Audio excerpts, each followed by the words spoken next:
Bidadi township ಅನ್ನ ವಿರೋಧಿಸಿ ನಾಳೆ ಜೆಡಿಎಸ್ನಿಂದ ಹೋರಾಟ ನಡೆಸಲಾಗುತ್ತೆ. ಫ್ರೀಡಂ ಪಾರ್ಕ್ ನಲ್ಲಿ ಈ ಬೃಹತ್ ಪ್ರತಿಭಟನೆಯನ್ನ ಮಾಡೋದಕ್ಕೆ ಜೆಡಿಎಸ್ ಸಜ್ಜಾಗ್ತಾ ಇದೆ. ಹೋರಾಟದಲ್ಲಿ ಭಾಗವಹಿಸುತ್ತಾರೆ ಮಾಜಿ ಪ್ರಧಾನಿಗಳು, ಕೇಂದ್ರ ಸಚಿವರಾದಂತಹ ಎಚ್.ಡಿ. ಕುಮಾರಸ್ವಾಮಿ ಅವರು ಸೇರಿದಂತೆ ಹಲವರು ಈ ಬೃಹತ್ ಪ್ರತಿಭಟನೆಯಲ್ಲಿ ಭಾಗಿಯಾಗ್ತಾರೆ.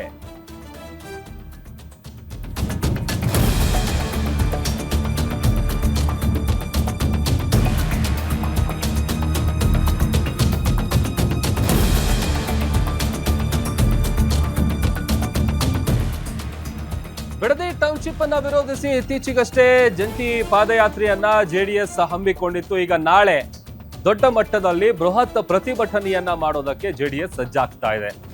ನಾಳೆ ಫ್ರೀಡಂ ಪಾರ್ಕ್ ನಲ್ಲಿ ಈ ಒಂದು ಬೃಹತ್ ಹೋರಾಟ ನಡೆಯುತ್ತೆ. ಹೋರಾಟದಲ್ಲಿ ಮಾಜಿ ಪ್ರಧಾನಿ ಎಚ್.ಡಿ. ದೇವೇಗೌಡರು, ಕೇಂದ್ರ ಸಚಿವರಾದಂತಹ ಎಚ್.ಡಿ. ಕುಮಾರಸ್ವಾಮಿ ಅವರು ಸೇರಿದಂತೆ ಹಲವರು ಭಾಗಿಯಾಗ್ತಾರೆ. ನಿಖಿಲ್ ಕುಮಾರಸ್ವಾಮಿ ಅವರ ನೇತೃತ್ವದಲ್ಲಿ ಭಾರಿ ಪ್ರೊಟೆಸ್ಟ್ ನಡೆಯಲಿದೆ. ಪ್ರತಿಭಟನೆಗೆ ಸಾವಿರಾರು ಸಂಖ್ಯೆಯಲ್ಲಿ ರೈತರು ಕೂಡ ಬರ್ತಾರೆ ಅಂತ ಗೊತ್ತಾಗ್ತಾ ಇದೆ. ಬೆಂಗಳೂರಲ್ಲಿ ಜೆಡಿಎಸ್ ಮುಖಂಡ ಕೃಷ್ಣಾರೆಡ್ಡಿ ಅವರು ಇದಕ್ಕೆ ಸಂಬಂಧಪಟ್ಟಂತ ಮಾಹಿತಿಯನ್ನ ಕೊಟ್ಟಿದ್ದಾರೆ. 90% ಗಿಂತಲೂ ಹೆಚ್ಚು ರೈತರು ಒಪ್ಪಿದ್ರೆ ನಮ್ಮ ತಕರಾರಿಲ್ಲ, ಆದ್ರೆ 500ಕ್ಕೂ ಹೆಚ್ಚು ದಿನಗಳಿಂದ ಪ್ರತಿಭಟನೆಯನ್ನ ಮಾಡ್ತಾ ಇದ್ದಾರೆ. ಪ್ರತಿಭಟನಾ ನಿರತ ರೈತರನ್ನ ಶಾಸಕರು ಭೇಟಿ ಮಾಡೇ ಇಲ್ಲ. ರೈತರ ಜೊತೆಗೆ ಚರ್ಚಿಸಿ ನಿರ್ಧಾರ ಕೈಗೊಳ್ಳಬೇಕಿತ್ತು. ಸರ್ಕಾರದ ವಿರುದ್ಧ ಜೆಡಿಎಸ್ನ ಮುಖಂಡ ಕೃಷ್ಣಾರೆಡ್ಡಿ ಅವರು ವಾಗ್ದಾಳಿ ನಡೆಸಿದ್ದಾರೆ.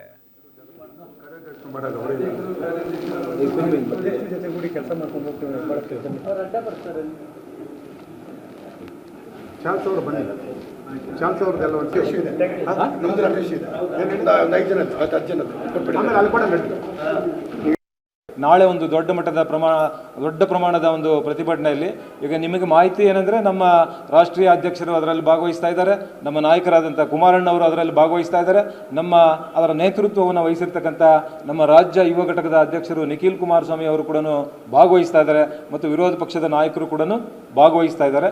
ಆದರೆ ಬಹಳ ದೊಡ್ಡ ಒಂದು 10,000ಕ್ಕಿಂತ ಹೆಚ್ಚು ಜನ ಅದರಲ್ಲಿ ಸೇರಿ ಸರ್ಕಾರದ ವಿರುದ್ಧ ಒಂದು ದೊಡ್ಡ ಮಟ್ಟದ ಹೋರಾಟವನ್ನು ಮಾಡುವಂಥದ್ದಕ್ಕೆ ನಾವು ನಾಳೆ ಚಾಲನೆಯನ್ನು ಕೊಡ್ತಾ ಇದ್ದೇವೆ.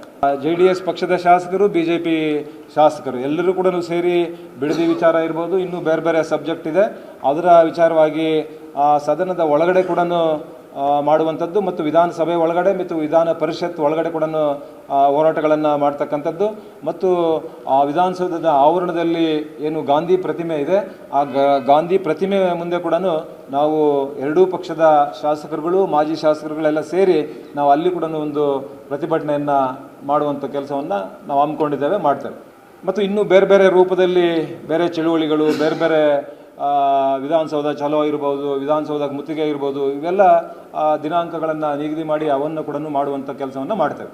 ಈಗ ನಾವು ಭಾಳ ಸ್ಪಷ್ಟವಾಗಿ ಹೇಳಿದ್ದೀವಿ, 90%ಕ್ಕಿಂತ ಹೆಚ್ಚು ರೈತರು ಒಪ್ಪಿಗೆ ಇದ್ದರೆ, ಕುಮಾರಣ್ಣವರು ಭಾಳ ಸ್ಪಷ್ಟವಾಗಿ ಹೇಳಿದ್ದಾರೆ, ಸನ್ಮಾನ್ಯ ನಮ್ಮ ರಾಷ್ಟ್ರೀಯ ಅಧ್ಯಕ್ಷರಾದಂಥ ದೇವೇಗೌಡರು ಕೂಡ ಹೇಳಿದ್ದಾರೆ, ರೈತರು 90% ಹೆಚ್ಚಿದ್ರೆ ನಮ್ದು ಯಾರದು ತಕರಾರಿಲ್ಲ ಅನ್ನುವಂಥದ್ದನ್ನು ಹೇಳಿದ್ದಾರೆ. ಆದರೆ ನೀವು ಅಲ್ಲಿ ಹೊರಗಡೆ ನೀವು ಚೆಕ್ ಕೊಡೋದು, ಒಳಗಡೆ ಹೋಗಿ ಚೆಕ್ ಇಸ್ಕೊಳ್ಳೋದು, ಇದು ಕೂಡ ನಮಗೆ ಮಾಹಿತಿ ಇದೆ. ಹಾಗಾಗಿ ಇವತ್ತು ಕೂಡ ನಮ್ಮ ನಾಯಕರದ್ದು ಭಾಳ ಸ್ಪಷ್ಟ ನಿಲುವಾಗಿದೆ.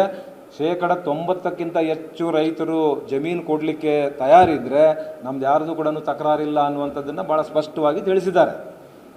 ಈಗಲೂ ಕೂಡ ನಮ್ಮ ನಿಲುವು ಅದೇ ಆಗಿದೆ. ಆದರೆ ಅಷ್ಟು ರೈತರು, ನಿಮಗೆ ಬೆರಳೆಣಿಕೆಯಷ್ಟು ರೈತರು ನಾವು ಕೊಡ್ತೀವಿ ಅಂತ ಮುಂದೆ ಬಂದಾಗ ನಮ್ಮ ವಿರೋಧ ಇದೆ.